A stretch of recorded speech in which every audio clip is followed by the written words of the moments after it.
Bom, vamos lá. Então, para falar do futuro do tratamento de câncer, eu quero convidar o nosso grande amigo, o professor Riad, professor livre docente da USP, com ênfase em oncologia, no Hospital do Oswaldo Cruz e no Sírio-Libanês. Professor Riad, agradeço muito já a sua presença, por favor.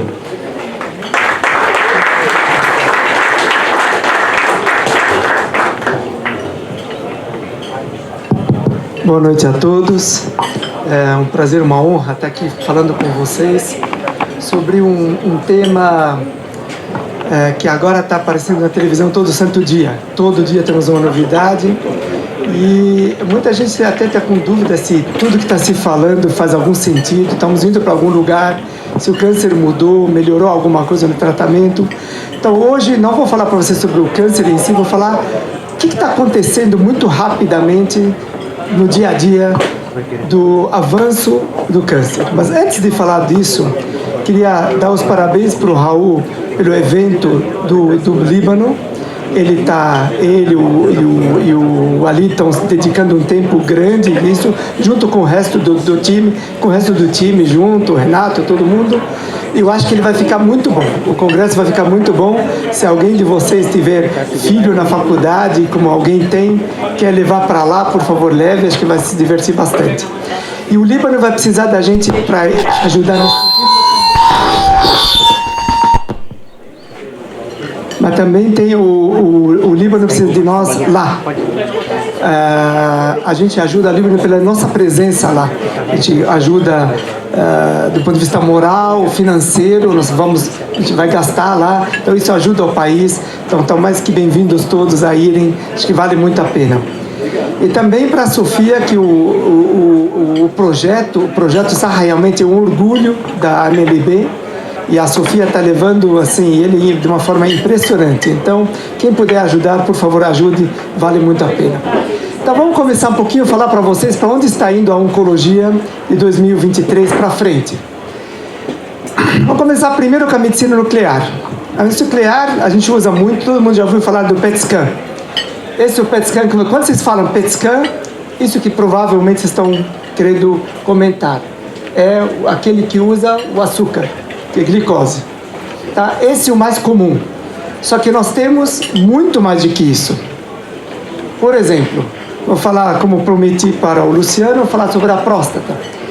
Na próstata, por exemplo, aquele PET não serve. Então, se alguém tem um câncer de próstata, falar assim, vai fazer o PET, depois você vai para o Luciano vai jogar fora o exame e vai pedir um outro. Que é esse aqui do PET scan, utilizando o antígeno da próstata. Antígeno para mapear. E ele é muito bom para diagnóstico, até é bom para o estadiamento, é até para orientar o tratamento. Como aqui, por exemplo, aqui tem um exemplo de do PET com PSMA mostrando que tem captação aqui e aqui. O radioterapeuta trata a próstata e a redondeza, mas também trata as duas regiões inguinais. Então, se você não faz o PET, pelo tamanho desse linfonodo é normal. Então, só o PET PSMA que mostra. Então, esse é um avanço. E a partir como ele, vai ter muitos. Por exemplo, aqui ele serve para diagnóstico, já tem até material comercial no mundo inteiro para localizar, chamado Locamets, localizar tecido prostático metastático, mas também tem para tratamento. Esse é um dos que usa o mesmo sistema, mas em vez de ligar o gálio, ele liga o lutécio. E o lutécio, ele consegue queimar a célula tumoral. Então a gente usa ele para diagnóstico, localização do tumor, mas também para matar o tumor. Esse nome aqui é um dos medicamentos contrastes, vamos chamá-los assim, para tratamento, mas se vocês olharem como que ele funciona, se injeta no doente, a seguir esse material radioativo ligado ao antígeno, ao PSMA, aí ele vem pelo sangue, e aqui células tumorais com o antígeno de superfície, ele sai do sangue, se conecta na célula tumoral, e a radiação queima como se fosse um tiro ao alvo. Então o misto teleguiado, ele vai nas células tumorais e mata as células tumorais. e aqui as células tumorais estão destruídas. Esse daqui é a forma mais inteligente que se trata qualquer câncer, tá? Isso é um avanço que já existe. Ontem, exatamente ontem, foi liberado um outro igualzinho. Você também vê como as coisas estão correndo. Estava preparando os slides, apareceu essa notícia que já tem um outro também para o tratamento, chama Posluma. Então já tem 2. Então na semana que vem vai ter outros 3 e assim vai. Esse é um avanço muito rápido. E não é só em próstata. Na neuro-oncologia, está aqui o Malda 1 para não me deixar mentir, já tem mapeamentos específicos com PET, com algumas moléculas diferentes que mapeiam o glioblastoma. Você consegue mapear o glioblastoma, saber se ele é multicêntrico ou unicêntrico, se ele invadiu, se ele metastatizou, assim por diante. Esses são uma lista de PETs que estão sendo utilizados na neuro-oncologia. No câncer de pulmão, temos o PET, esse é o famoso que vocês conhecem o tempo todo, mas tem agora, estão começando, porque câncer de pulmão, para você tratar doença metastática, precisa saber se ele é apto a ser tratado por imunoterapia ou não. E para isso a gente tem um marcador dentro do tumor chamado PDL1, que é um ligante, e esse ligante a gente tem que fazer biópsia do nódulo tumoral da metástase para ter certeza se tem ou não tem, e se vale a pena gastar 30 mil reais por mês de imunoterapia ou não. Agora, já tem mapeamento utilizando o zircônio radioativo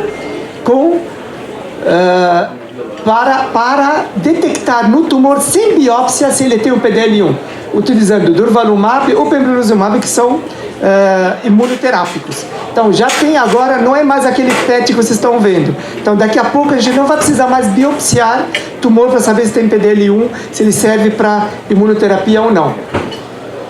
Agora temos a imunoterapia tratamento. Nós temos o tratamento humoral, quer dizer, a gente injeta algo que bloqueia um ligante que entre a célula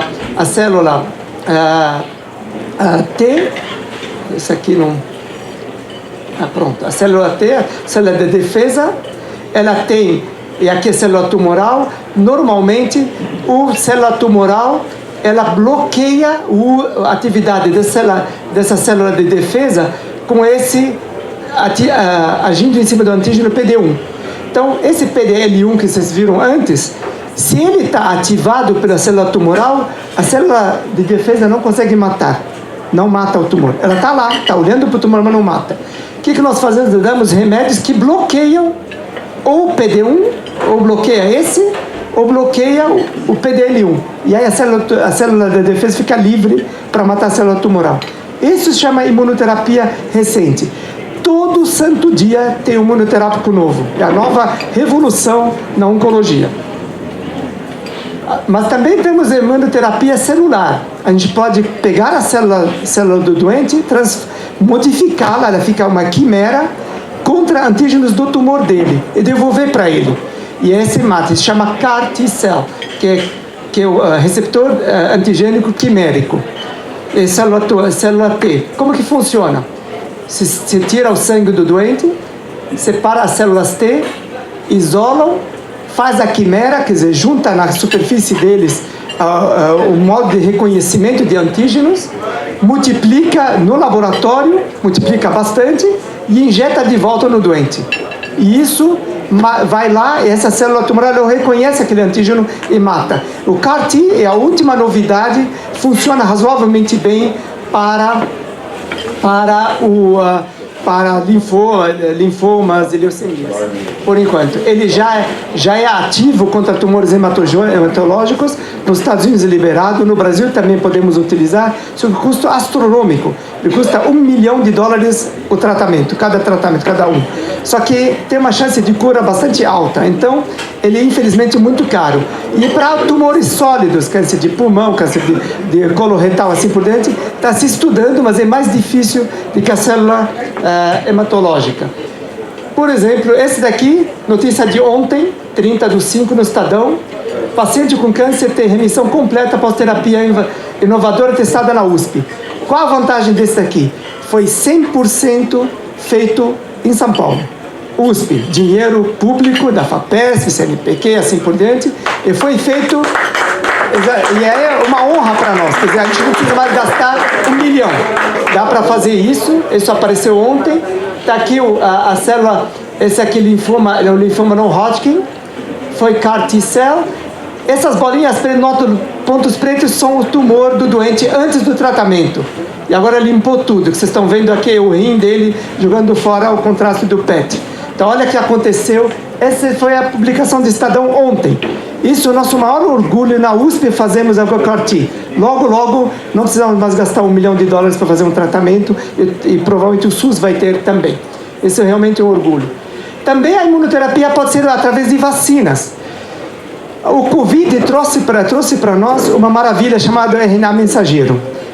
A vacina RNA mensageiro foi a maior revolução que aconteceu com o Covid. Ele foi um desastre, mas ele trouxe essa possibilidade. E hoje, 2 empresas mundiais estão correndo atrás de vacinas contra vários tumores. Uma chamada Moderna, outra chamada BioNTech, e elas estão fazendo já estudos em pacientes com vacina contra câncer não hematológico. Então, esse daqui é uma outra coisa que vocês estão vendo, uma semana sim, uma semana não, resultados saindo sobre esses tumores todos. Também é uma coisa que vai acontecer logo. A terapia-alvo é onde você acha um antígeno dentro da célula tumoral, identifica o antígeno e você produz um medicamento sintético que vai e bloqueia esse antígeno. É assim que funciona. Antigamente a gente tinha 2 ou 3 medicamentos para terapia-alvo. Hoje nós temos vários. Para cada alvo desses na célula tumoral, já temos alguns, mais de um, aliás, para cada um deles, de medicamentos. O que eram 3, agora estamos com 30, 40, 50. E essa semana agora começa a ASCO, que é o Congresso da American Society of Clinical Oncology. Provavelmente vai aparecer mais outros 15 ou 20. Então, todo dia tem. E agora temos alvos novos do paciente, também através da farmacogenética. Nós já descobrimos que a gente acha no tumor o alvo, a gente dá o remédio, alguns pacientes ficam bons, alguns não ficam. Hoje nós estudamos a farmacogenética do próprio paciente para saber quem são aqueles que, tendo o alvo, e a gente injetando vai se beneficiar ou não vai se beneficiar. A genética de cada um de nós metaboliza esses tratamentos alvos de uma forma diferente. Então, esse também é uma coisa muito nova, tá? Nós procuramos alvos novos no paciente e alvos novos no próprio tumor. E aí a gente vai conseguir ajudar os doentes cada vez mais. E temos um teste de sensibilidade para cada tumor. Hoje é rotina. Todo tumor nosso, quando o doente não responde bem ao tratamento inicial, nós mandamos para vários laboratórios. Os grandes hospitais têm, o HC tem, o Sírio tem, o Oswaldo tem, e fora tem também, onde a gente estuda o tumor em si, pega de 300 a 500 genes do tumor procurando alvos. E a gente acha medicamentos para cada alvo. Hoje isso é uma rotina. Nós recebemos isso no dia a dia. O que vai acontecer?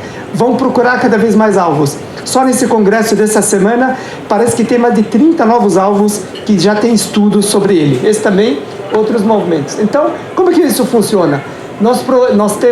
A gente procura fechaduras no tumor e para essas fechaduras a gente procura em todo o metabolismo da reprodução da celular tumoral, alvos para a gente usar chaves para bloquear o crescimento, tá? E a gente procura a chave para cada um desses alvos que hoje nós conhecemos. A bioinformática e a inteligência artificial também estão entrando com tudo na oncologia. A gente leva um século para mapear bancos de dados e tirar informações, principalmente em tumores mais raros. Hoje, com a bioinformática, com a inteligência artificial, a análise ficou muito acelerada. A gente consegue pegar banco de dados do mundo inteiro e, numa tarde, você sabe tudo sobre tumores absurdamente raros. Que tem 10 aqui, 10 aqui, 10 aqui, no mundo inteiro tem 1 milhão. Então, a gente fica sabendo o que fazer com eles rapidinho. E também a inteligência artificial consegue nos ajudar a detecção de lesões precoces antes do olho do radiologista poder enxergar. Já tem estudos mostrando que os computadores que conseguem aprender sozinhos a olhar tomografia, eles detectam nódulos de pulmão com suspeita para malignidade melhor que o radiologista mais especializado na área. Então, eles conseguem detectar olhando os números que a gente não vê. A gente vê imagem, ele vê números. Então, ele consegue detectar câncer muito mais precocemente. Isso na mama já está é verdade, já é no câncer de pulmão ia ser verdade. Então, isso no futuro vai mudar nosso jeito de cuidar de doente com câncer muito mais precocemente do que a gente está acostumado hoje. Também é um avanço muito grande. E também a aprovação está ficando cada vez mais acelerada para tratamentos para pacientes com câncer. O FDA, ele mudou o ritmo para poder aprovar essa ciência toda que está acontecendo. Só para vocês terem uma ideia, do início de janeiro até a semana passada, eu vou só mostrar para vocês o número de cada linha dessas e uma droga diferente para câncer for aprovada para comercializar nos Estados Unidos. Tem essas, isso só de janeiro até aqui. Só isso já de remédios novos contra o câncer, tá? Também a detecção de DNA tumoral circulante. Essa é uma nova revolução. Nós conseguimos hoje fazer o que chama de biópsia líquida, se tira sangue do doente e se procura o DNA do tumor. Nós conseguimos hoje separar o DNA solto no sangue do tumor do DNA normal solto por células que estão no sangue. Isso daqui está melhorando muito a sensibilidade, ainda a sensibilidade está baixa, nós não conseguimos usá-lo para diagnóstico precoce, nós não conseguimos usá-lo para monitoramento e até para determinar prognóstico. Se opera um câncer, você dosa depois da operação, no sangue tem ainda DNA circulante, a probabilidade de ter metástase escondida é muito alta. Então, talvez a gente até mude o jeito que a gente trata os doentes depois. Aqui esses, mesmo não tendo detecção nenhuma de metástase, tem que fazer quimioterapia, imunoterapia, terapia-alvo, muito antecipado, tá? Como funciona? Se tira do sangue, o sangue tem muitas coisas correndo, entre elas a gente tem o ctDNA, que é o DNA das células tumorais, e tem também células normais, tem células tumorais soltas. Tudo isso daqui dá para detectar na biópsia líquida. Então, provavelmente no futuro, nos próximos 4, 5, talvez 10 anos, nós não precisamos mais biopsiar o doente para saber o que ele tem. Podemos fazer um exame de sangue, nós podemos detectar quem está tendo câncer sendo fabricado para procurar onde está e não usar esses marcadores tumorais que pouco eficientes são, e até descobrir quem é o doente que está voltando a doença dele, que está tendo metástases e a gente não está percebendo, tá? A detecção precoce e a prevenção também está tendo um salto quântico. Como eu falei para vocês, pela inteligência artificial, nós conseguimos analisar a imagem de forma diferente. A biópsia líquida não vai tardar. Logo vocês vão pedir um exame de sangue para se esse doente tem câncer. E que câncer? Não precisa ficar procurando. Ele procura, ele acha para vocês. A radiologia molecular também está avançando. Nós vamos conseguir detectar alterações nos nódulos que detectam quem vai virar câncer e quem já é câncer pela radiologia. E também a melhor eficácia da prevenção. Nós fazemos tratamentos para as pessoas pararem de fumar. Infelizmente, os melhores grupos não conseguem passar de 30% a 40%. Isso vai ter que mudar. Na prevenção, a prevenção mais contra o câncer, por exemplo, do pulmão, já temos hoje estudos estão acontecendo. O Fadu, o time dele está fazendo alguns estudos tentando modificar o jeito do doente lidar com o vício do tabagismo. Então, a gente, em vez de a gente ficar brigando, dando nicotina, dá para modificar ele com alguns medicamentos novos, até derivados de fungo. É muito interessante. E a determinação de risco genômico individual. A gente pode hoje estudar o genoma do doente numa tarde, podemos detectar aquele que, se fumar, vai ter câncer. E aquele fumando ou não fumando não vai ter câncer de jeito nenhum. A gente já viu tanta gente que fuma não tem câncer e vice-versa. Nós vamos poder descobrir o risco de cada um, independente do hábito. Essa também é uma coisa que tá para sair já. Então, isso aqui é só um gráfico das mesmas coisas. A radioterapia também tem novas técnicas e novas tecnologias. Hoje, praticamente, provavelmente mais alguns anos, não estou falando dos países que não têm aparelhos, mas ninguém mais vai fazer a radioterapia que a gente conhece. Eles vão fazer tudo direcionado com alta dose no tumor e baixa dose no tecido normal. E isso vai acontecer ainda. Tenho esse aqui, que é a radioterapia ablativa estereotáxica, que hoje no São Paulo nós temos. Ela está avançando muito rapidamente, os aparelhos estão melhores. Só que agora temos a radioterapia rápida com doses ultra elevadas. Quase que o dobro do que a gente está dando hoje no nosso dia a dia. Está chegando. Tem aparelhos de radioterapia hoje que conseguem dar doses absurdamente altas, utilizando elétrons e fótons, e eles quase não são tóxicos mais. Então já dá para a gente tratar um tumor que está em cima do coração, em cima do esôfago e assim por diante. Então as coisas estão mudando drasticamente. A radioterapia que a gente conhece hoje, daqui a 10 anos, não vai mais existir. E praticamente a radioterapia vai virar algo automatizado. Radioterapeuta pega a tomografia, fala para o computador e nunca mais conversa com o doente. O computador faz tudo. Ele vai ser automatizado e vai ser tudo hiperfracionado. A toxicidade cai drasticamente. Como é que a gente vai fazer com nossos doentes para ter acesso a isso? O Raul depois vai ajudar a gente. A psicologia também está agora a gente está levando muito a sério a psicologia do doente. O paciente com câncer, essa parte a gente quase nem lidava. O doente eu tratava e ia embora, ele fica com as ansiedades dele. Hoje já não mais. Os estudos estão intensos até para a genética dos problemas de ansiedade, estresse e até suicídio, tentar descobrir quem são as pessoas que com câncer têm maior risco de não ir bem psicologicamente durante o curso. Isso também está sendo estudado e provavelmente vai impactar muito no dia a dia da nossa. E a cirurgia não muda, não é muito diferente. A cirurgia também hoje está avançando muito.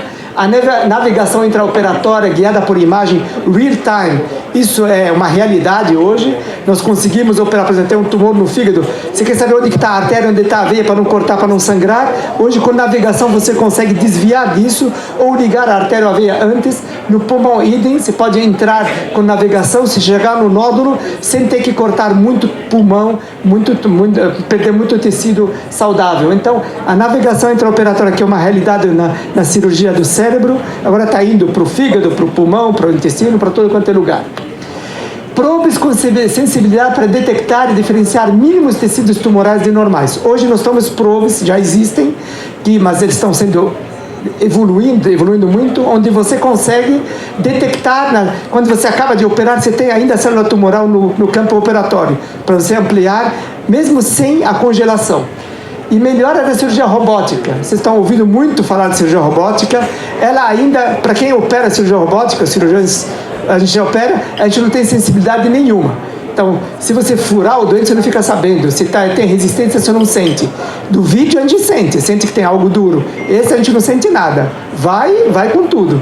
E agora já está tendo robôs que começam a ter vibração e sensibilidade na mão do cirurgião quando ele está operando. Ele sente se esse tecido é mais duro, mais mole. Esse é um avanço que deve chegar logo e isso vai mudar drasticamente a cirurgia robótica. Aí sim ela vai se instalar de verdade e não de marketing no mercado. A inteligência artificial para minimizar o erro de cirurgião. O cirurgião pode, durante a operação hoje, ele pode ser alertado pela inteligência artificial que você está operando pouco ou muito, está deixando coisa para trás. Isso já existe. A neurocirurgia está na frente de todo mundo aqui, e o Maldaon usa isso o tempo todo. Só a gente que está indo atrás dele. E agora tem, esse eu provavelmente acho que o Raul já deve ter usado aqui no Sírio, já tem a cirurgia guiada por fluorescência. Então você opera o intestino, você olha, todos os gânglios são iguais. Com fluorescência você sabe onde está, linfonodo por linfonodo, quem detecta aquele que está afetado ou não está afetado. Então você avança a tua cirurgia, o Luciano faz isso também. Ou não avança, porque você não precisa tirar linfonodo se está saudável. Então esse daqui é uma nova revolução, chegou em São Paulo, acho que tem poucos meses. Essa também é uma nova revolução para onde está indo a oncologia. Assim que fica. Você tem aqui uma gordura, vai descobrir o que é o que nessa gordura. Com fluorescência, você sabe cada bolinha onde ela está, cada nódulo onde está. Se detecta o que você quiser, onde você quiser. Então, essa é uma coisa diferente. A oncologia personalizada, otimizada, é a questão hoje. É aquele o que a gente chama one size fits all, não existe mais. Quer dizer, uma quimioterapia a mesma para todo mundo, imunoterapia para todo mundo, não tem. Individualizamos o tumor no doente. Então esse é o futuro, que essa professora fala que em 5 a 10 anos, essa aqui coisa da semana retrasada, eu espero... que poderemos ver a imunoterapia personalizada. Isso significa que os doutores, os médicos, provavelmente através da inteligência artificial, vão poder incorporar informação sobre o indivíduo, sobre seu tumor, seu sistema imune, como ele funciona, e sua genética, para criar a prescrição personalizada de verdade para o tipo de imunoterapia ou combinação com quimioterapia que vai ser a melhor para aquele doente especificamente. Esse é o futuro da oncologia como um todo, quer seja cirúrgico ou não. A gente é otimista como oncologista, cirurgião, radioterapeuta ou não, é justificado isso? Eu não tenho dúvida nenhuma. Vocês estão vendo, eu sou um dinossauro na oncologia, eu sou formado antes de quase todo mundo aqui, talvez só Raul, antes de mim. E aí a gente foi a gente foi da época onde não tinha vídeo, não tinha nada, a gente operava na mão, no braço, tudo. E olha onde nós chegamos na nossa vida. Isso é, sem dúvida, uma coisa impressionante. Dá uma olhada nesse tumor aqui. Esse tumor é uma paciente jovem que teve câncer de pulmão. O tumor, essa coisa aqui é difícil, o tumor dela está aqui, e tudo que essas manchas brancas aqui são câncer, metástases no pulmão inteiro. Foi feita a biópsia, ela tem a mutação de um daqueles alvos, EGFR no caso. Aí ela tomou o remédio, olha só, 3 meses depois como ficou. Desapareceu quase tudo. Isso não é um milagre, isso acontece todo santo dia na clínica hoje em dia. Tá? Então vocês vão ver o que aconteceu. Antigamente a gente perdia metade dos nossos doentes em 24 meses, doentes com câncer de pulmão. Se você dá para eles a terapia alvo, a sobrevida mediana ela vai para 40 meses. Hoje, metade dos nossos doentes com câncer de pulmão, com algum alvo, vive mais que 5 anos. Aquela história de sobrevida de 5 anos, a gente vai ter que mudá-la mais para frente. 5 anos já é fácil. Para câncer de pulmão, estou falando. Não estou falando câncer simples, próstata, por exemplo. Tá? Aqui é a imunoterapia, idem combatado. Essa curva de sobrevida dos doentes que não recebem imunoterapia, e esse com imunoterapia. Dá uma olhada, o salto de sobrevida mediana pulou de 9 meses para quase 21 meses. Isso é quase milagre. Esse aqui é um milagre, absolutamente. Esse mais uma quimioterapia, de novo a imunoterapia aumentando a chance. Isso não é só para câncer de pulmão. Qualquer câncer avançou, menos um, que é a vergonha da humanidade, que é esse daqui, ó. Deixa eu ver. Esse, não consigo apontar. Que câncer, o único câncer detectável facilmente, que por Papa Nicolau, o único que não avança. É uma vergonha para a humanidade. Todos os outros, se vocês olharem, da década de 70 até 2013, à esquerda, a bolinha vermelha onde estava da década de 70 e a bolinha azul onde ficou em 2013. Todos os tumores saíram de 50% de sobrevida de 5 anos, metade dos doentes 5 anos ou mais. Agora já estamos com 2/3 dos nossos doentes vivem 5 anos ou mais para qualquer câncer. A próstata, que é a heroína de todas, hoje difícil alguém morrer de câncer de próstata, vai ter que se esforçar, não dá para morrer. Se você pegar a tireoide, deixa eu ver se eu consigo apontar, idem também, câncer de tireoide, câncer de próstata, é muito difícil alguém morrer. Melanoma já está em 91%, para vocês terem uma ideia onde nós estamos. E tudo vai aumentando. Agora tem alguns que estão lá para trás. O pâncreas subiu de 2,5 para 8, fígado para 17 e pulmão, se juntar todos, estão em 18%. Só que quem tem alvo vai para 40 e poucos %. Então a gente está achando jeito de driblar isso. Então, se você faz qual é isso tudo até 2013. Você passa ao próximo, por favor. Não, acho que acabou a bateria. Passa ao próximo.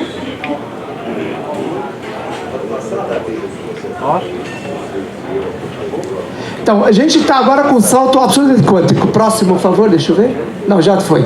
Então, melhorou a sobrevida, melhoraram a qualidade de vida, a toxicidade, mas a que custo? Aí vem um outro problema que nós temos que lidar também na oncologia. Para vocês terem uma ideia, o FDA, falei para vocês que ele libera remédios para câncer. Se vocês estiverem na década de 60, isso era o preço por mês da quimioterapia.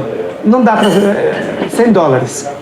Agora não tem nenhum medicamento que a gente dá, que foi até 2009 que foi liberado, que custa menos que $10 mil por mês. quase nada, tá? Então, se vocês olharem, esse aqui, no ano passado, esse é o título do artigo. O preço das drogas de câncer está subindo e sem fim. Isso não tem fim. Hoje, o custo mensal subiu de 2009, lembra, aquilo era 2009, para 2019, de 6 mil em média para 15 mil dólares por aplicação por mês. Esse é o custo para tratar câncer hoje em dia, para você ter esses avanços todos. Isso daqui é ganância de indústria, obviamente, isso aqui não faz muito sentido. Então, nós temos como oncologistas também trabalhar para o pessoal ter acesso a isso. Diminuiu a toxicidade e os efeitos colaterais, aumentou muito a toxicidade financeira do sistema, da sociedade, do doente, dos convênios. Isso é uma tragédia. Todos esses avanços podem ficar no mar se a gente não melhorar isso daqui. Ninguém vai conseguir ter acesso a essas maravilhas todas. Então, nosso sonho e a meta de todos os oncologistas é ter todos os cânceres com taxas de sobrevida iguais à próstata. A gente queria todo mundo ter câncer de próstata, como se fosse câncer de próstata. E a gente queria todos os nossos pacientes com acesso aos melhores tratamentos. O presente é absurdamente fascinante, o futuro é incrível, mas precisamos de muito esforço em conjunto com vocês. Muito obrigado.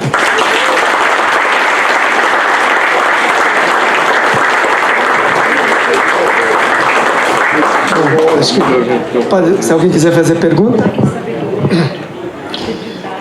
Riad, você conseguiu em meia hora fazer uma bela viagem pelo que está acontecendo. De tudo que foi dito, eu acho que a coisa mais impactante é a imunoterapia.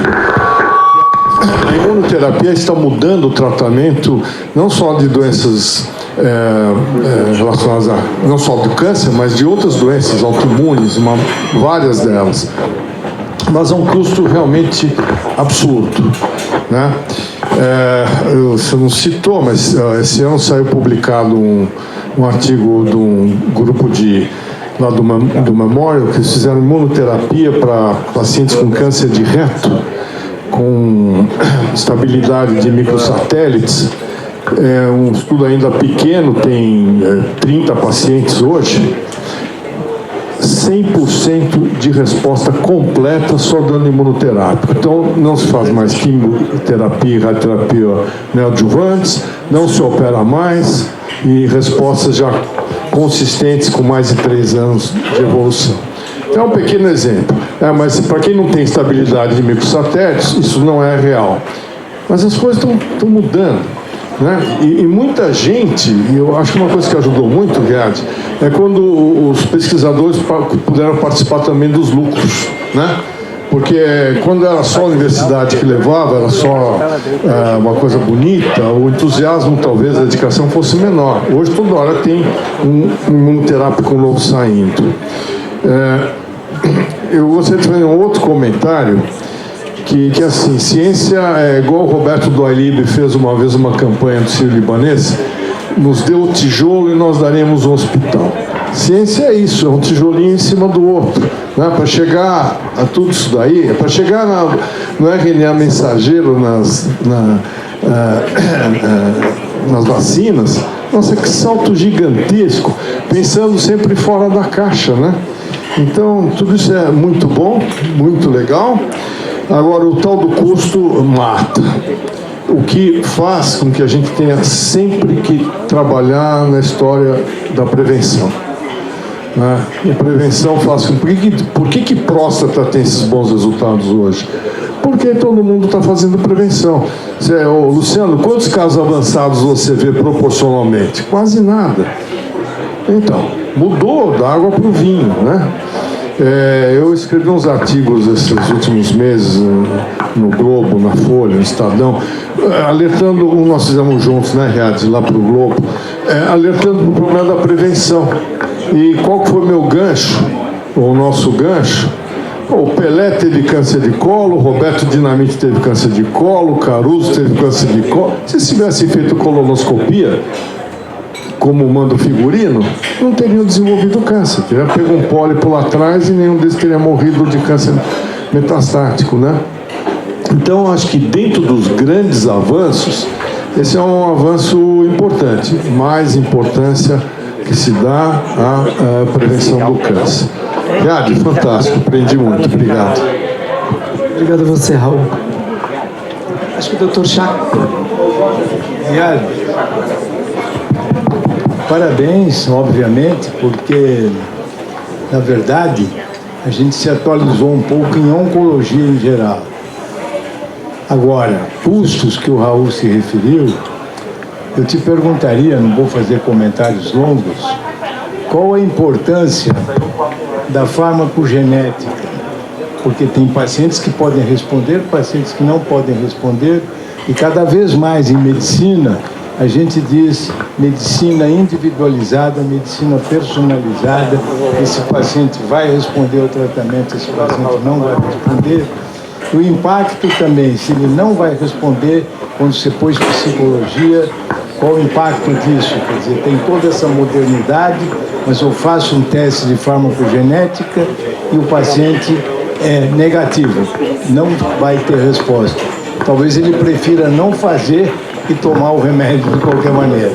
Então, qual a sua opinião em termos do impacto da farmacogenética na individualização, na personalização de cada paciente e com isso talvez diminuir custos? Obrigado, professor. O senhor falou tudo. Tudo que está acontecendo aqui, no fim, o que os médicos em geral vão fazer, não só na oncologia, em qualquer área, é o que a gente chama de selecionar. Nós temos que selecionar nosso doente. Então, nós temos que selecionar quem opera, quem vale a pena operar, quem não vale a pena operar, quem vale a pena fazer quimioterapia, imunoterapia, quem não vale a pena. Só que cada ano, o que está acontecendo, professor, que nós estamos aprendendo cada vez mais para selecionar melhor. E se nós selecionarmos melhor, nós vamos parar de jogar dinheiro fora com remédio que sabidamente não vão funcionar. Uma das coisas que no Brasil está matando um pouquinho o dinheiro público é a judicialização do tratamento de câncer. Não sei se vocês sabem, por exemplo, o pessoal vê no Jornal Nacional que apareceu imunoterapia para câncer de pulmão, no dia seguinte todo mundo vai lá no juiz pedindo para o SUS pagar o tratamento. Agora você precisa explicar para ele, mas você precisa fazer um teste para ver se para você vai funcionar. Não querem saber. E o juiz não quer saber, assina o papel. Lá vão 15 mil dólares todo mês jogados fora, porque somente 1/4 dos doentes vão se beneficiar, 3/4 não vão. Então, ou a gente como sociedade começa a olhar esses marcadores bons de uma forma clara, ou então nós vamos jogar dinheiro fora. E a farmacogenética é parte integral disso daqui. Por quê? Por exemplo, se pegar um dos remédios desse EGFR, como sendo naquela mocinha aqui, ele tem um remédio chamado Gefitinib. Esse remédio é um inibidor da tirosina quinase. É um inibidor, ele bloqueia esse marcador, esse alvo. Só que se você tiver farmacogeneticamente o padrão do japonês, a chance de pneumonite é gigantesca. O tumor vai responder, mas você vai ficar na UTI. Você toma o remédio, teu pulmão morre o tumor, fica branco de inflamação. E você vai ficar mal como se fosse Covid. Se você tiver a farmacogenética mais próxima do Ocidente, você tem muito menor chance de da resposta imune intensa ao remédio. Então a gente fica sabendo quem vai responder do tumor e também quem é aquele que vai complicar mais. Isso já é uma realidade. Hoje nós fazemos estudos farmacogenéticos, infelizmente ainda está no início, porque é muito caro, não dá para fazê-lo na prática e todos os dias. Mas já existe e eu não acho que nos próximos 3 ou 4 anos a gente vai dar esses remédios hiper caros para alguém, ser mapear o tumor, o doente e a biópsia líquida. Ter certeza que estamos abrangendo o melhor doente para o melhor remédio com o menor custo possível. Muito bem, Riad, sem dúvida alguma. Mas eu chamo a atenção em falar pouco da importância do clínico, que é o raciocínio clínico. Na verdade, os protocolos que aparecem e são repetitivos para os oncologistas, é tal medicação, os famosos guidelines, né? eu acho que tem que ter o raciocínio clínico. A consulta médica é um ato mágico. É dali que vai surgir a cirurgia, que eu vou chamar o bom cirurgião, que eu vou decidir que tratamento fazer. Então, o clínico tem que ser também, atualmente, um bom oncologista no sentido de raciocínio médico e de aplicar a farmacogenética, o que for, de uma maneira racional, inteligente e eficiente, que aí você vai conseguir. É através da consulta médica. Então, cada vez mais, o clínico tem mais valor. Obrigado. Desculpa. Permitir, desculpa, só para um adendo, a farmacogenética é o caminho. A imunoterapia é a ferramenta. E eu espero chegar logo o dia em que nós, cirurgiões, não vamos mais operar eletivamente câncer. Só as complicações. Né? Estaremos semi-desempregados, Riad. Jorge, por favor. Bom, Riad, parabéns aí pela apresentação. A inflação médica no mundo ela é ao redor de 19% ao ano. É um número muito alto até para padrões europeus e norte-americanos, né? Então, assim, essas conquistas são fantásticas, mas o que a gente percebe é que as colocações da indústria sempre antecedem os protocolos clínicos dos médicos. Então, por isso tem uma pressão gigante para prescrever terapias inovadoras. Sempre tem o keynote speaker que vai lá, falar que está fazendo na instituição XYZ, faz aquele marketing todo.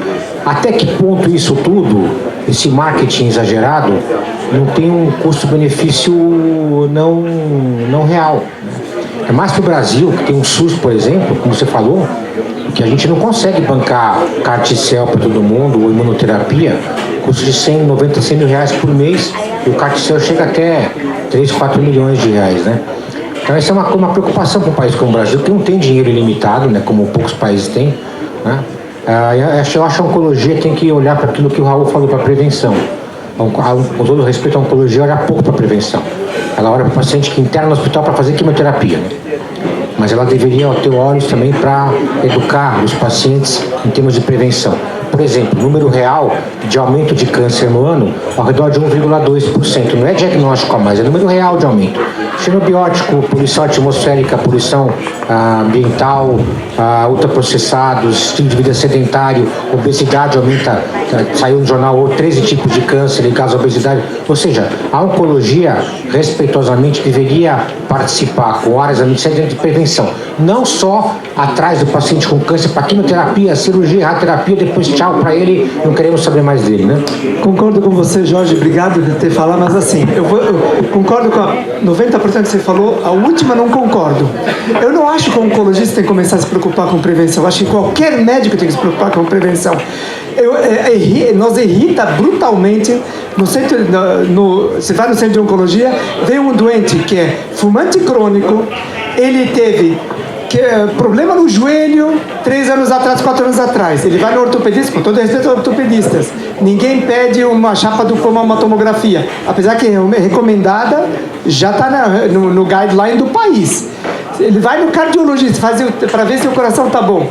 Faz um monte de exames, faz eco, não sei o que lá, e não olha o pulmão. Agora, o que está acontecendo? Nós estamos perdendo a oportunidade do doente que chegou no consultório.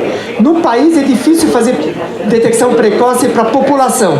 Mas no doente que chega no nosso consultório, a gente não faz a detecção precoce do câncer do reto quando precisa, quando é necessário, da pele, do pulmão, da garganta, assim por diante, da mama. Se a gente não pede na hora certa, esse aqui é o papel de todo mundo, esse não é papel só do oncologista. Os clínicos, os cirurgiões, ortopedistas, psiquiatras, todo mundo tem que fazer. Por favor.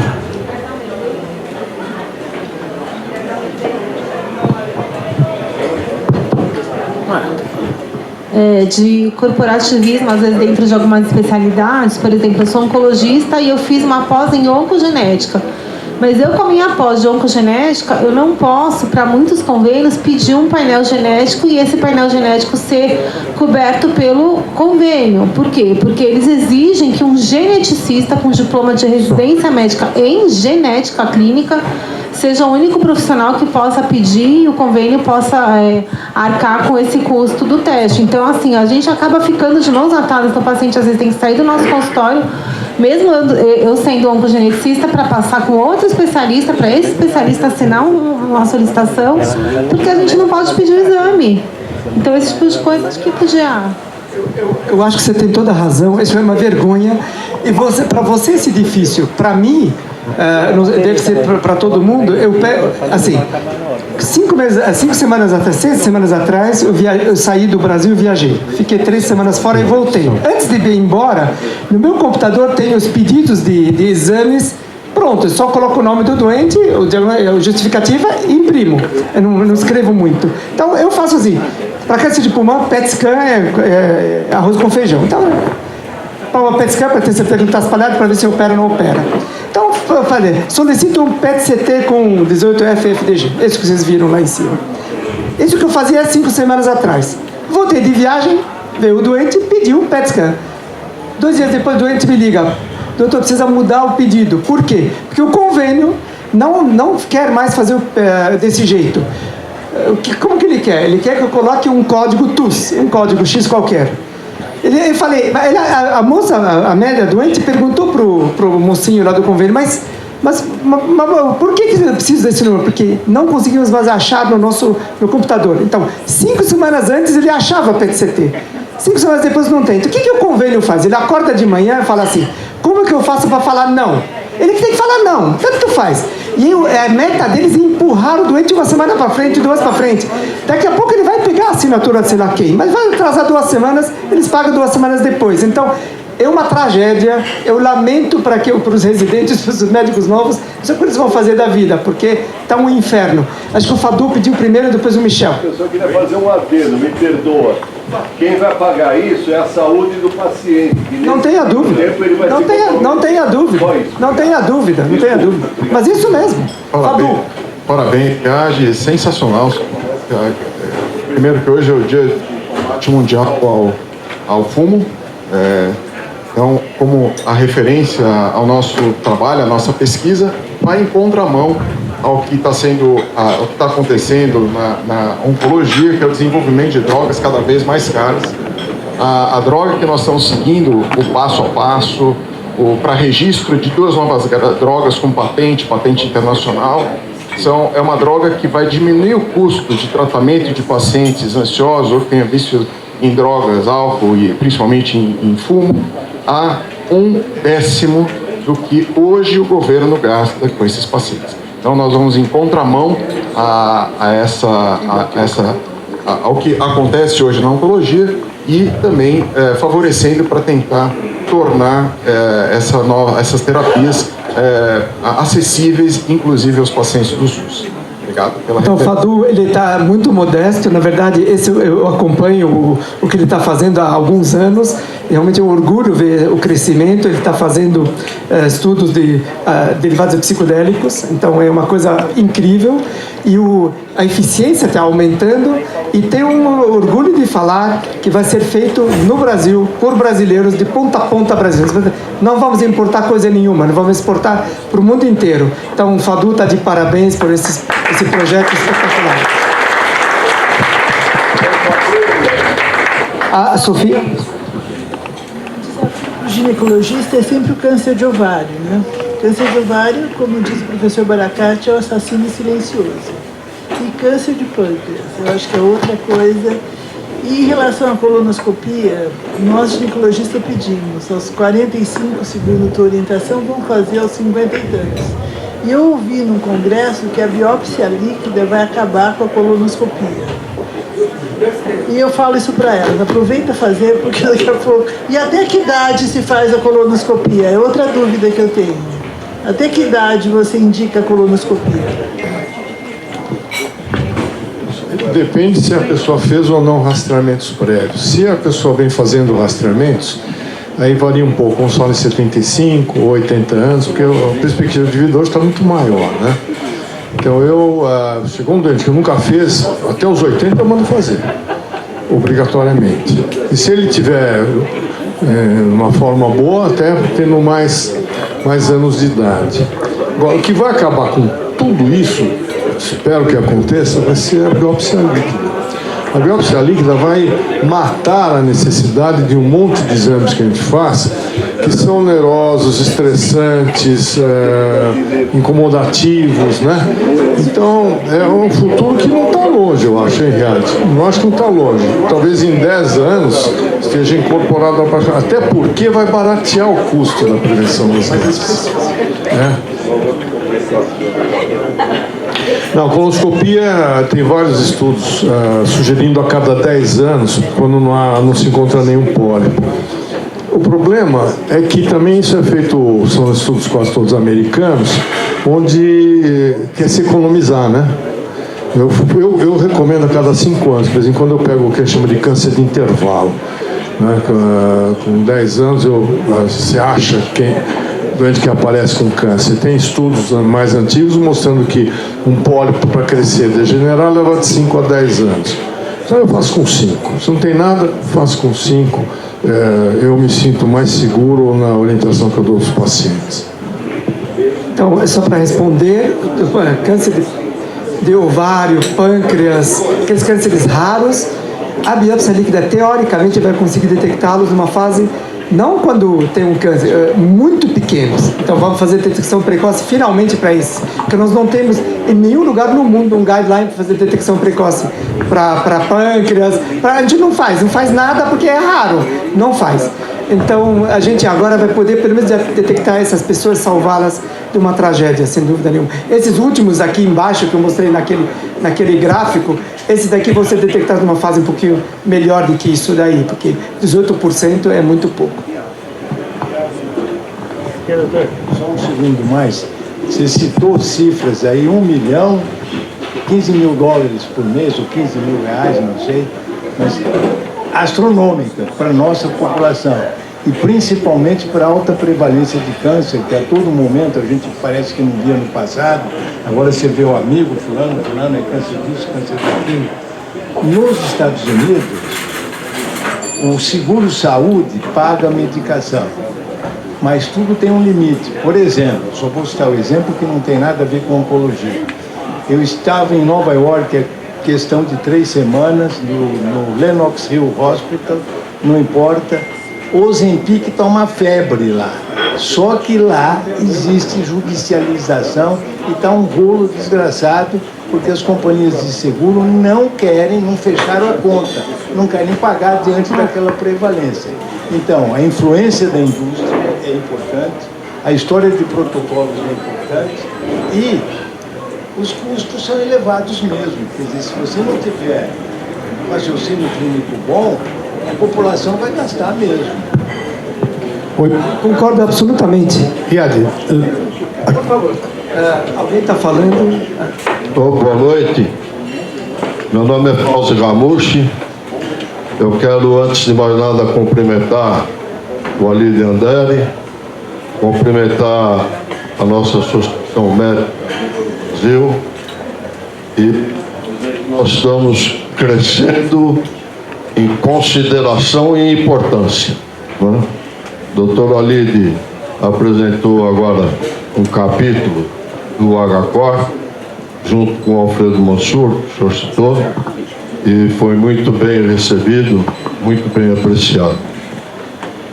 O doutor, nosso professor Raul Cutati, que não dispensa qualquer apresentação, presidente do Conselho Social da Fiesp, comanda ali um órgão de excelência e de benemerência, que merece um aplauso especial por onde ele está atingindo a população carente, trazendo para dentro através da indústria.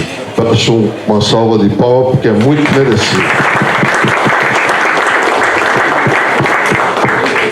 Nosso professor Acra, que a apresentação anterior dele é bastante esclarecedora, deixou a gente com um brilho excepcional e é uma coisa motivante. Ao nosso querido professor Riad Yunis, ao nosso urologista Jorge Galak, tanto falado aqui em próstata, eu, graças a Deus, já estou feliz que a minha próstata está tudo em ordem, não tenho problema com a minha próstata, né? E a Gabriela aqui, que não é médica, mas ela é de direito, presente aqui. Então quer dizer que a medicina cabe em qualquer situação que a gente tenha na engenharia, política, como diz o nosso vice-presidente Geraldo Alckmin, se complicar, chama o médico, que ele resolve, né? Mas o elogio que eu quero fazer ao Dr. Riad Yunis não é só pela apresentação, porque a apresentação é essencialmente técnica, é uma apresentação de quem estuda, de quem está dedicado. O elogio que eu quero fazer, Dr. Riad, e é de coração, é que a gente na nossa idade, poucos têm a força de enfrentar a modernidade como a gente enfrenta. E o senhor mostra a modernidade com uma juventude que é invejável. Meus parabéns. É isso que eu quero dizer. Muito obrigado. Mais alguma pergunta? Tem o... Parabéns, Riad. Riad, você deu um show. Você deu um show. Eu ainda que eu soube que você levou 5 dias para a aula. Né? Calma que ele tem bate-bola aqui, que não vamos ver se ele vai bem até o final, que ele vai ter um bate-bola aqui grande. Exato. Riad, você sabe que eu sou cardiologista clínico, né? E alguns pacientes procuram a gente no consultório. Eu sou o único médico. Eu falo, mas você não procura outro? Não, só procuro ginecologista quando é mulher e eu tenho que fazer o papel do clínico geral, né? Então, além desses exames habituais que a gente pede, exame de imagem, laboratório, tem marcadores do dia a dia? Eu peço marcadores que é o CA 15,3, o CA 19,9, o 125, o CEA, SA. Existem alguns outros? Ou está valendo isso? Ou não está valendo? Não faz parte? Por favor. Bom, obrigado, Férez. Uma excelente pergunta. Então, vamos falar para vocês o que se sabe. Dos marcadores tumorais no sangue que a gente mede, só tem um que a gente recomenda, o PSA do homem. Todos esses daqui, para diagnóstico precoce, não servem. Por quê? Porque eles erram grosseiramente. Se o teu paciente faz o CA 15,3, o CA 19,9 e vem normal, o problema é que ele erra em metade dos doentes, 50% de erro, e nesses 50% tem 50% que acha que não tenho nada, então não precisa fazer mais nada. Então já meu marcador está normal, tchau e benção. Do outro lado da moeda, metade dos pacientes que tem o CEA, por exemplo, elevado, não tem nada, não tem tumor nenhum. E aí você faz um exame inútil, e ainda por cima o doente começa agora a ter que fazer colonoscopia, tomografia, sei lá das quantas, e ele não tem nada. Então, marcador tumoral, tirando o PSA do homem, nós não medimos para ninguém, como detecção precoce. Agora, quando alguém tem câncer de intestino, ele segue com CEA, ou do ovário, segue com os marcadores dele, mas para câncer de pulmão, nem antes, nem depois. Nós não pedimos nem antes, nem depois, não serve. Então, por enquanto, infelizmente, os marcadores são muito poucos que a gente usa para diagnóstico. Agora, com a biópsia líquida, provavelmente daqui uns 3 ou 4 anos, já tem laboratórios aqui que estão testando na população brasileira, ver se eles validam os dados, aí vai ser muito mais fácil. Você faz um desses daqui e pronto. Desculpa, Riad. Desculpa, Riad. Oi. Pode, pergunta. Oi, Riad. Ciro. Tudo bem? Então, Caroline Bertazzo e Jim Fleishman, de Stanford, reduziram a praticamente zero a exerese de tireoide em caso de carcinoma papilífero. Praticamente zero. A partir da iniciativa de uma joint venture de uma empresa que fazia exame genético, a Sheraton Chemical, no Vale do Silício todinho. Eu queria saber se algum movimento no Brasil de tentativa de joint venture, ou o que chamam aquele PPP, poderia ou está ou em vias de poder ser implementado. Porque senão nós vamos ficar fazendo rádio, químio e marcadores. Nós vamos ficar constantemente sem dinheiro, sem condições. Eu estava vendo agora um teste genético para tireoide aqui no Brasil está acima de R$7.000. Com desconto cai para R$4.500. Muito difícil, né?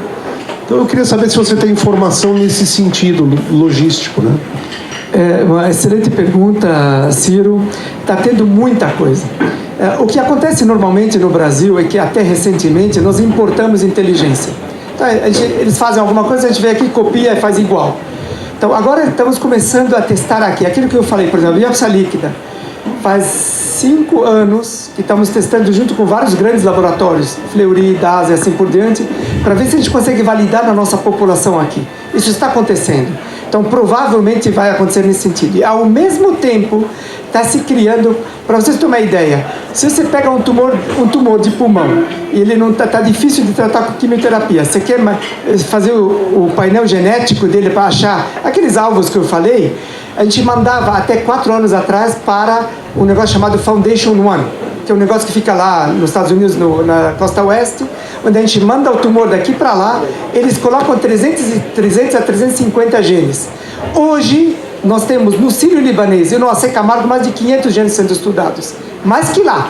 Então, as coisas estão acontecendo aqui na mesma velocidade e a gente vai poder usar os nossos doentes com custo absurdamente inferior e, ao mesmo tempo, muito mais rápido, muito mais fácil. Isso está acontecendo em todas essas áreas. O Brasil, você vê o CAR T-Cell, a gente tem que pegar da Novartis e gastar $1 milhão por tratamento e funciona, quer dizer, precisa dar para algumas pessoas. E agora já vai ser feito aqui. A participação, a parceria entre universidades, hospitais filantrópicos e a parte privada, indústria, assim por dentro, está muito intensa. Vai crescer, ainda infelizmente o Brasil, quando vai falar com a indústria vê a matriz fala que não e não, mas nós estamos crescendo bastante. Ainda tem chão, mas está crescendo muito, muito. Luciano, acho que vai falar. Obrigado, Riad, pela apresentação excelente. Muito obrigado. Eu queria alertar para algumas coisas, só se vocês me permitirem. Primeiro, que rastreamento populacional em doença oncológica, ele só deve ser recomendado em algumas situações, a gente não pode generalizar. Primeiro, que a doença tem que ser de alta prevalência. A segunda é que os testes diagnósticos têm que ser de fácil execução e baratos, né? Terceiro, que haja tratamento eficiente para a doença. Não adianta nada você ter uma alta prevalência, você ter testes fáceis, você não curar o doente. Quando é teste populacional, não pode ser fora disso. É diferente do doente ir te procurar e pedir para fazer um teste, quero saber se eu tenho câncer em tal órgão. É diferente. Agora, nós médicos não podemos recomendar de maneira generalizada, e vamos dosar tudo que é marcador, vamos fazer tudo que é PET, é para todo mundo, não dá. O PET não se faz, pelo amor de Deus. Ninguém faz PET para detecção precoce. Mesmo, é pior que o marcador, não faz. Porque o PET falha também, tem falso positivo e falso negativo. O Riad, ele mostrou um PET de próstata, não com galho, mas com flúor, ali lá embaixo no rodapé. E o flúor tem uma característica, ele é bom para o tecido primário, mas ele falha quando é metástase óssea. Ele tem muito falso positivo. O que é falso positivo em metástase? Significa que você vai classificar um doente que tem doença localizada como metastática. Bom, flúor, não, mas é marcador. Então, é inegável que os avanços foram fantásticos. Nós estamos vendo muito mais doentes sobreviver a doenças que antes eram completamente incuráveis. Inclusive, Riad, eu tenho doentes que têm PDL1 negativo, tratando com pembrolizumab há 3 anos, zerado. Quer dizer, se eu fosse me basear no PDL1, eu não ia dar o pembrolizumab para esses doentes. Não fui eu que dei, fui oncologista, mas eu acompanho esses doentes também. Então, para mostrar para a gente que não é tão simples a decisão oncológica. A decisão é complexa. E biópsia líquida me apavora um pouco, porque quando você colhe sangue do doente, eu vou falar em tumor de rim, por exemplo, que o rim tem uma circulação sanguínea, 25% da circulação sai do rim, né, vem para o rim, passa. Então, quando você tem um tumor de 3 centímetros do rim, ele já está lançando célula tumoral na corrente sanguínea. Só que não dá metástase, porque a própria defesa do organismo elimina essas células. Então me apavora um pouco você fazer biópsia líquida desse doente e falar que esse doente já está com câncer metastático. Tem um risco. Tem células circulando. Não sei se vai dar para dar diagnóstico, mas vai dar para dar risco. Não, pois é. O risco sim. Ele te fala o risco, mas não te fala a diagnóstico. Não dá o diagnóstico, infelizmente ainda. Então, É verdade, concordo com você totalmente. E agora, para terminar, desculpa, próstata, e aí Prostata, Yuri, ela é um tumor problemático, porque ela começa com um tipo de célula, de repente ela muda o tipo de célula, nem PSA ela produz mais. A gente sabe disso, né? E aí não responde a nenhum tipo de tratamento convencional. Eu já vi vários doentes morrer de câncer de próstata, apesar de não ser tão frequente, a gente curar muito mais. Hoje a apresentação de tumor metastático, na minha clínica pelo menos, é menos de 5%. A maioria é localizado, mas a gente perde doente ainda porque não fez a identificação precoce, recusou a fazer. Mas de qualquer jeito, parabéns, realmente o futuro é promissor, mas nós como os médicos temos que ser muito críticos com relação ao que está acontecendo. E só para terminar, nós vimos uma apresentação do professor Fábio Jatei no ano passado, todo mundo deve lembrar, dos custos que estão sendo acrescidos à medicina ano a ano. Foi fantástica a apresentação dele, é um negócio astronômico mesmo. E é nossa obrigação olhar isso, não é? Começa no diagnóstico, não é só no tratamento. Está muito mais caro. Concordo com você totalmente. Mais perguntas? Posso falar, professor? Em relação ao diagnóstico, acho que a gente tem que ficar bem, assim, na verdade, se ater bem aos guidelines, para realmente não haver gastos desnecessários e exames desnecessários. Então, para o que a gente tem hoje, que é bem estabelecido, é o PSA para a próstata, a mamografia, o ultrassom para a mama e a colonoscopia para câncer de colo. E a tomografia do pulmão. De rastreio. E a tomografia de pulmão de rastreio. Todo o resto é exame fútil em termos de prognóstico. E a gente pode esquecer Papa Nicolau. Sim, o Papa. Papa Nicolau é fundamental. Eu acho que o mão da quer falar. Está lá do outro lado.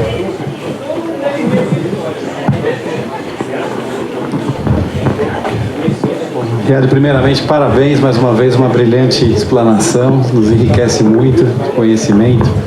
E eu enxergo, você não é um libanês brasileiro, você é um libanês do mundo, né? Você tem sua experiência em Londrina, americana, já teve no Brasil, e é interessante porque você colocou muito bem a questão da inflação médica e inflação oncológica, mas também vivenciou políticas de saúde oncológica nesses centros distintos, né? A experiência americana, Brasil SUS, Brasil privado, NIH na Inglaterra. A pergunta minha para você é: existe um modelo ideal do ponto de vista oncológico? Se você quisesse ficar doente, um tumor, Deus nos livre, aonde você gostaria de ser acolhido em todos esses países que você tem essa vivência mundial? Obrigado, Maldaum. Você é muito querido. Se eu tiver um câncer, eu gostaria de ser tratado no Brasil. Por esses médicos que estão aqui, ó. Porque lá fora temos tecnologia de montão, mas o carinho daqui é imbatível. Esse é um fato. Agora, eu gostaria de estar no Brasil, num lugar onde tem acesso a tudo isso aí. Não só um bom médico. Um bom médico, uma boa ferramenta com ele. Então, todos esses países, eles são muito bons, cada um do jeito dele, só que eles têm algumas limitações, todos eles. Alguns têm limitações de dinheiro, outros têm limitações de carinho, outros têm limitações de médicos, assim vai. Então, o ideal não existe em lugar nenhum. Então, o ideal. Cada um vai escolher o ideal dele. Agora, existe uma possibilidade de a gente ter uma medicina decente? Eu acho que sim. E o exemplo maior disso surgiu na Califórnia, você sabe muito bem. Teve uma época, estou falando isso 30 anos atrás, não é de agora, onde no trauma, na Califórnia, tinha tantos números de leitos de UTI para doente traumatizado ou doente que chega no pronto-socorro. Então tinha X leitos e acabou, não tem outro leito. E aí, quando teve um problema um dia, que teve um médico que foi processado pela família, porque o doente chegou no pronto-socorro e tinha dois ao mesmo tempo, e o médico falou: esse vai para a UTI, esse fica, quem ficou morreu. Aí processaram o médico. O que a sociedade californiana fez? Eles sentaram e falaram assim: como que a gente resolve isso como sociedade? Porque esse é um problema da sociedade, não é um problema desse médico. Quer dizer, ele tem um leito, ele escolhe um. Quer dizer, o médico não pode trabalhar brincar de Deus aqui. Ele escolhe um, o outro morre. Como é que faz para tirar isso do cargo? Eles criaram scores de trauma, de tudo, para saber. Esse doente, se ele chega nesse score, a probabilidade de sair da UTI é tão baixa que não vale a pena ir para a UTI. Outro score um pouquinho melhor vai para a UTI, fica esse aqui fora. Então, a sociedade vai ter que acordar e perceber, e principalmente a sociedade elite. Como a elite aqui no Brasil, infelizmente, ela tem muito dinheiro, então isso não a toca muito. Então, acho que está na hora da gente, como uma sociedade, sentar e falar assim, como que a gente vai fazer? Tudo bem jogar dinheiro fora, judicializando, tudo bem dar remédio para quem não precisa, tudo bem a gente dar o remédio por falta do teste, porque o convênio não paga o teste, não paga o remédio. Tem coisas malucas.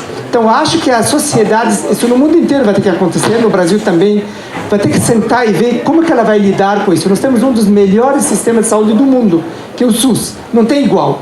Não tem igual em lugar nenhum. NHS na Londres não é igual, não tem nada igual. Só que o problema é que estamos destruindo ele. A ideia é, se a sociedade pode até não querer ele mais, ou se quiser, precisa fazê-lo funcionar no formato que a sociedade acha adequado. A sociedade como um todo. E não funcionar para mim e para você, que a gente tem acesso aos melhores hospitais do mundo. Então, eu acho que existe um jeito, mas isso exige uma consciência política generalizada da nossa sociedade para podermos ter a melhor medicina, não só a oncologia, a melhor medicina para nossos doentes com um pouco de dinheiro que nós temos. A gente tem que otimizar o dinheiro para o que a nossa sociedade exige. Existe uma diferença grande, anglo-saxônicos e ibero-latinos. Vai ser muito difícil criar um score de vida, apesar desses cursos técnicos já pré-concebidos. É toda uma cultura voltada para a atenção, para a relação, desejo, não para a morte, nunca. Então, eu não vejo aqui chance de subir um pouco. Tive a mesma experiência que você na Califórnia e não consigo. A gente está usando esse score aqui. No Hospital das Clínicas, eu era residente, Maldon era residente, Fadula era residente, a gente estava plantando produção, a gente usava o score, mesmo score. E funcionou. Na ONCO e outras áreas. O problema é que nós não temos score da ONCO. Nós só temos score do trauma, essas pouquinhas. Não sei, se a sociedade... De novo, eu acho que a gente está menosprezando a nossa sociedade. Nossa sociedade não é tão burra assim. Precisamos conversar sobre ela. Eu queria citar um exemplo nessa área, que foi a Covid. Eu sou originário do Hospital São Paulo, da Escola Paulista de Medicina. Eu era membro no começo da epidemia do comitê, eu era coordenador do Comitê de Ética em Pesquisa, e nós tivemos lá, como eu acredito que em muitos hospitais aqui, o problema de que naquele começo da Covid chegavam pacientes no pronto-socorro que precisavam de UTI e não tinha leito de UTI para todo mundo. Então nós tivemos que criar critérios do ponto de vista de como é que você seleciona quem vai para a UTI e quem não vai para a UTI quando você tem um número limitado. Uma série de critérios foram criados, tanto do ponto de vista de questões clínicas, quanto do ponto de vista de éticas, quanto do ponto de vista de envolvimento até de usuários, de familiares, no sentido de poder, de alguma maneira, definir. Então, isso é perfeitamente possível de se fazer, sim, em qualquer tipo de área, no meu modo de ver. Então, é um exemplo fora da oncologia que eu queria lembrar aqui. Muito obrigado, acho isso espetacular. Eu acho que a gente não pode menosprezar a inteligência da nossa sociedade. Nosso povo não é burro. Se você explica, ele entende, e a gente vai precisar, infelizmente, nós, quer dizer, não estou falando isso de uma forma pejorativa, quer dizer, a gente que é um pouquinho mais estudado, chama de elite, será que a gente vai ter que ajudar a sociedade a orientá-la a tomar decisões boas, como essa, por exemplo, que de urgência foi criado. Acontece. E nós temos que fazer isso. Eu acho que, senão, uma parte grande dos nossos irmãos brasileiros vão morrer na rua, e para poucos que vão conseguir sobreviver. Isso não é saudável para uma sociedade. Eu vou fazer uma pergunta para o senhor. Para o senhor, não, para mim. Psiquiatra, eu acho que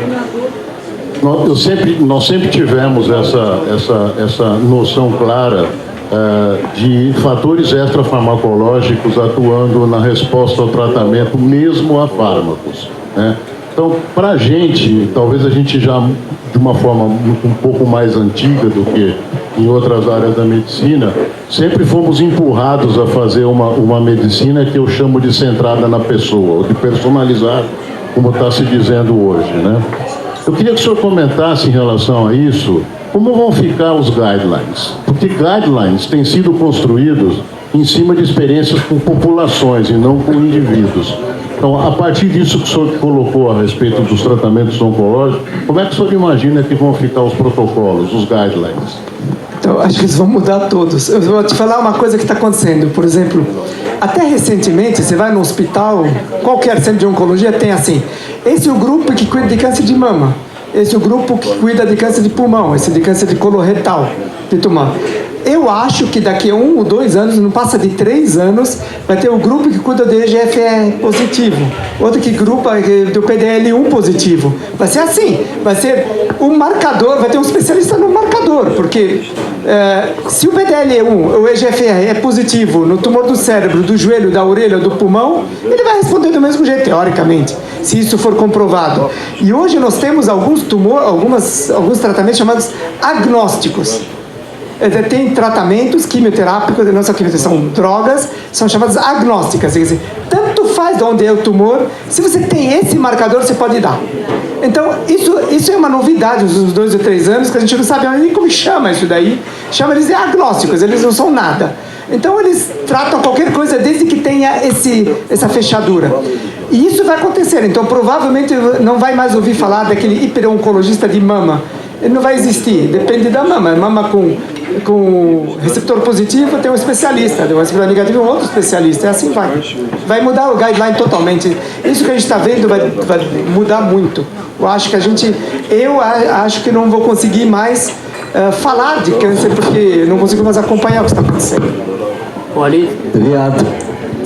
Eu vou dar uma palavrinha para terminar, gente. Não porque eu quero ser o último. Estamos com sono, porque tem que terminar. O Vitor veio falar para mim o seguinte, que ele vai fazer, já tem o sorteado, né? Mas só vai apresentar, claro, quem vai levar é quem está presente. Quem não está presente, né? Aí faz um outro sorteio. Riado, quero me dirigir a você. Você, Riado, é um orgulho. Não é só para a MLB, para a medicina nacional. E o que você contribui, o que você é como pessoa. A gente sempre aprende com você. Nós ficaríamos hoje aqui até meia-noite.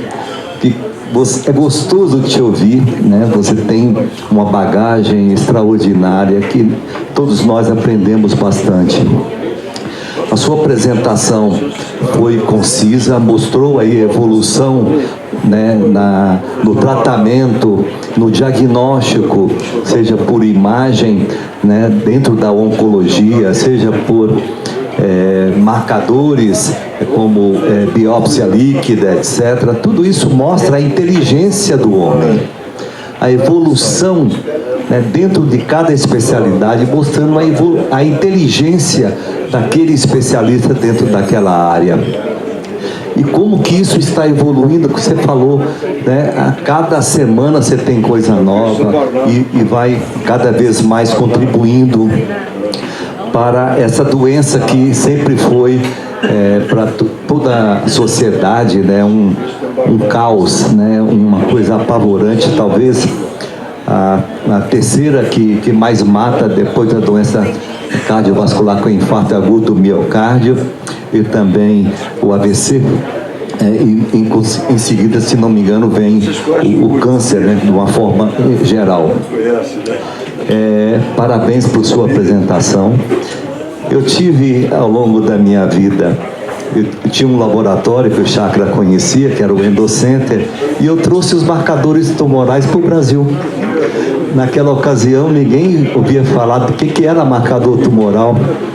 E a gente trouxe o CA15-3, 19-9, 125, o 724, que não se viam desde aquela época, os primeiros trabalhos que eu escrevi, mostrando um pouco em revista nacional, o que eram os marcadores tumorais, que eles não se viam como triagem de câncer desde aquela época, mas seria interessante no estadiamento da doença e assim por diante.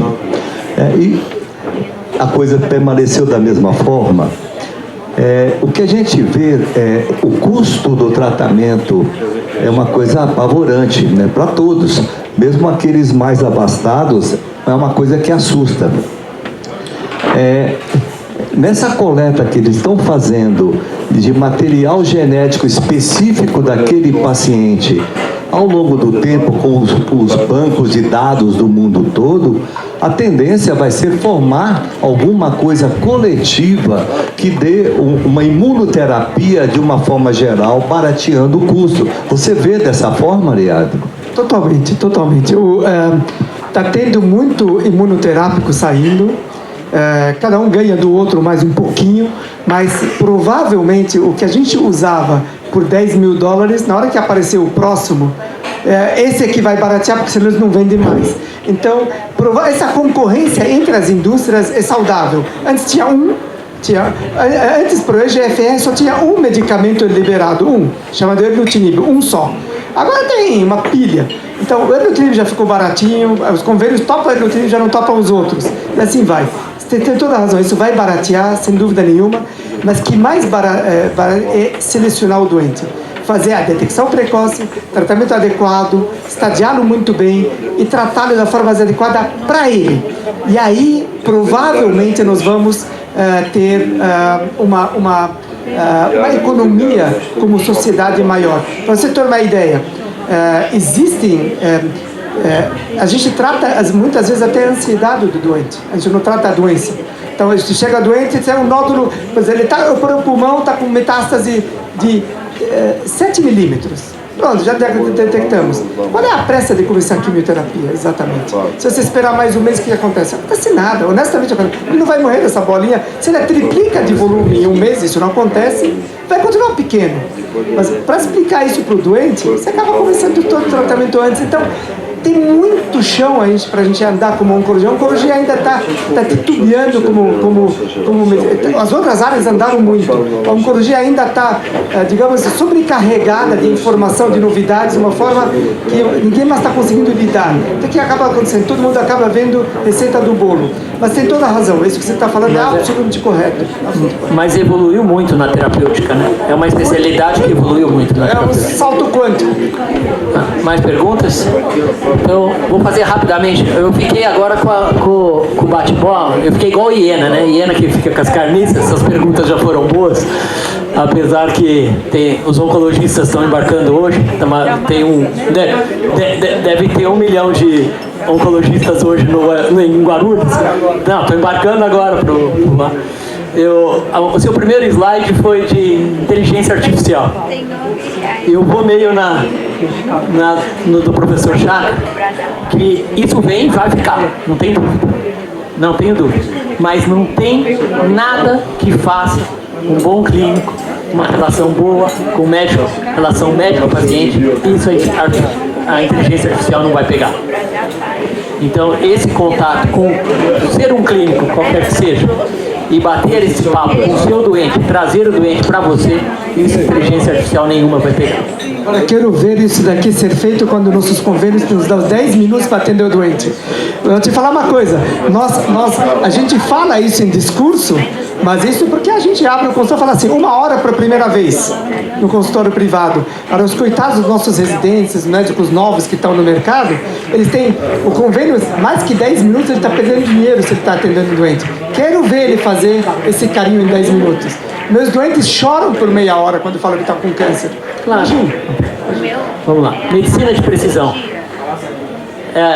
É uma realidade? Na verdade, ela é um palavrão. Hoje eu acho que ele é um palavrão. Muita gente fala em medicina de precisão, mas não é medicina de precisão. Não é verdade. Então, ela já começou a existir, sim. Ela pode ser de precisão, sim, mas nós ainda sabemos pouco para fazer precisão de verdade. Nós ainda estamos titubeando. Melhorou a barbaridade. Antigamente, dava mesmo remédio para todo mundo, 10% funciona, 90% não funcionava e continuamos dando. Hoje a gente não aceita dar com 40%, 30% de insucesso, a gente não aceita. As coisas mudaram, mas a medicina personalizada dos sonhos, acho que mais uns 5, 10 anos. Muito bom. Deixa eu ver que eu tinha feito mais. Você tem duas modalidades para câncer de pulmão: imunoterapia e as células. Não. Imunoterapia, terapia-alvo, quimioterapia, radioterapia, cirurgia, tudo isso aqui. A imunoterapia pode ser a bola da vez? Ela já é a bola da vez. Já é a bola. Não, em câncer de pulmão, já é a bola da vez. Hoje, pra você ter uma ideia, hoje nós conseguimos, estou te falando, quase metade dos doentes vivendo 3 ou 4 anos ou mais, com metástases. Era uma coisa inimaginável. Claro que tem. Funciona melhor em pacientes fumantes? Melhor em pacientes fumantes. A imunoterapia. Terapia-alvo, não. Terapia-alvo é muito melhor do que quem nunca fumou.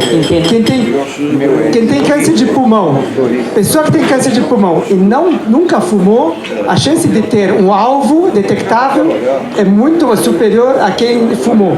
E esses a gente não faz imunoterapia, porque a terapia-alvo é muito superior à imunoterapia. A imunoterapia é aqueles que não têm alvo específico. Sofia, você rastreia a partir de que idade suas pacientes para mama?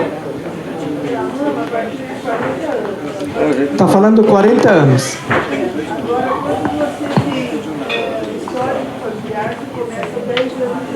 Aí aproveita a oncogeneticista do seu lado. E se eu tenho BRCA 1 e 2, muda de figura? Muda de figura. Cada uma tem uma clínica. Vocês estão ouvindo o que ela está falando? Se tem BRCA1, começa a rastrear muito antes, 25 anos.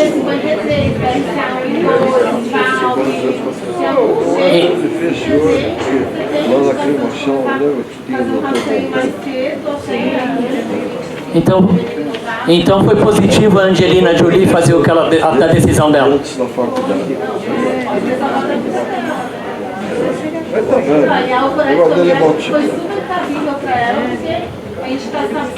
Porque ao final de tanto tempo nós vamos ter praticamente quase 80% de mulheres com câncer. 80% Estou fazendo advogado do diabo. Bastante diabo, isso não é não. As mulheres não têm isso não. Ótimo. Uma em 1000 e eu li lá. Muito bom. Isso.